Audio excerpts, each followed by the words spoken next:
పైలాల్ కాలనీలోని పోస్ట్ ఆఫీసులో అవకతవకలు జరిగాయి. సబ్ పోస్ట్ మాస్టర్గా నిధులు నిర్వహిస్తున్న రామకృష్ణ చేతివాటం ప్రదర్శించారు. ఖాతాదారులకు చెందిన సుమారు 2 కోట్లను పక్కదారి పట్టించారు.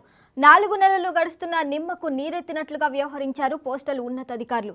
ఖాతాదారుల సొమ్మును తిరిగి ఇవ్వడంలో నిర్లక్ష్యంగా వ్యవహరిస్తున్నారని బాధితులు ఆవేదన వ్యక్తం చేశారు.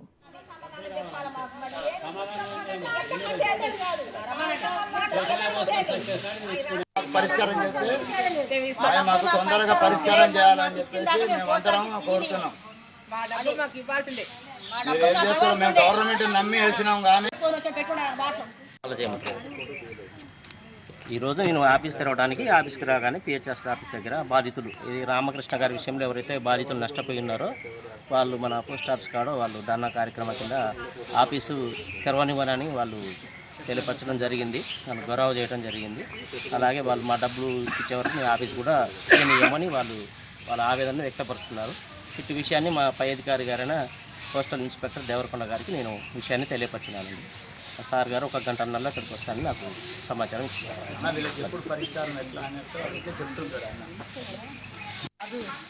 అవి 2,50,000 రూపాయలు సేవింగ్ అకౌంట్లో ఉండే నేను వేస్తూ ఉంటే వచ్చి అడిగినప్పుడల్లా ఇస్తుంటూ తీసుకుంటారు.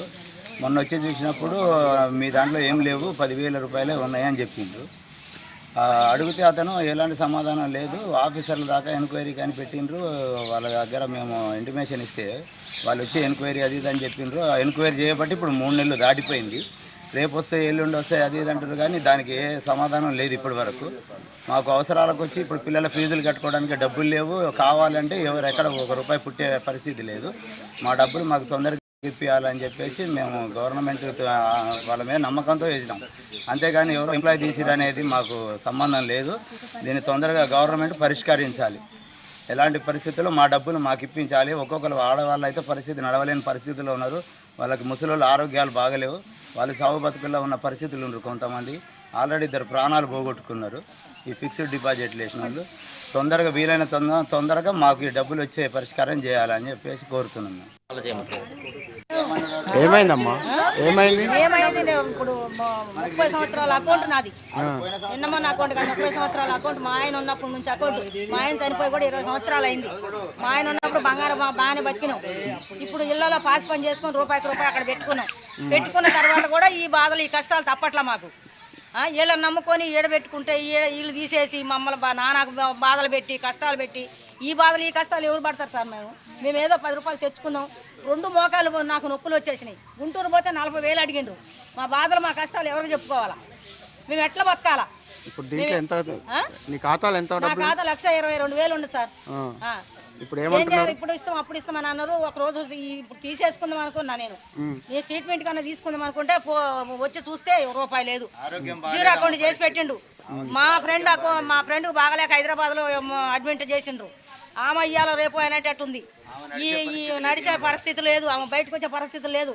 ఆమె మొగుడు అయితే ఒకటే ఏడుస్తున్నాడు కూర్చొని. ఏంది 20 లక్షలు ఆమె. మా అన్నయ్య ఒక 35 లక్షలు. మా నాయ 1,22,000. వాళ్ళ అందరూ మనిషికి 5 లక్షలు, 12 లక్షలు, 20 లక్షలు, 30 లక్షలు, 40 లక్షలు ఇంతే. మొత్తం అన్నీ పోయినాయి. 1,00,000 రూపాయలు కోటే కదా పోయింది, 40,000 కదా పోయిందని సమాధానం ఇస్తున్నారు. ఇంతకేమంటారు వాళ్ళు? వస్తేనేమో ఏం లేదు సార్. మేము ఎస్పీ కాదు డిఎస్పీ కాదు ఎక్కడైనా సరే మేము పరిష్కారం చేసిన దాకా మేము ఆఫీస్ తీయనియం. లేదంటే మా శవాలు చూస్తారేమో చెప్పండి. కిరసనాలు పోసుకొని అగ్గిపోలు తీసుకొని రెడీగా ఉంటాం మేము.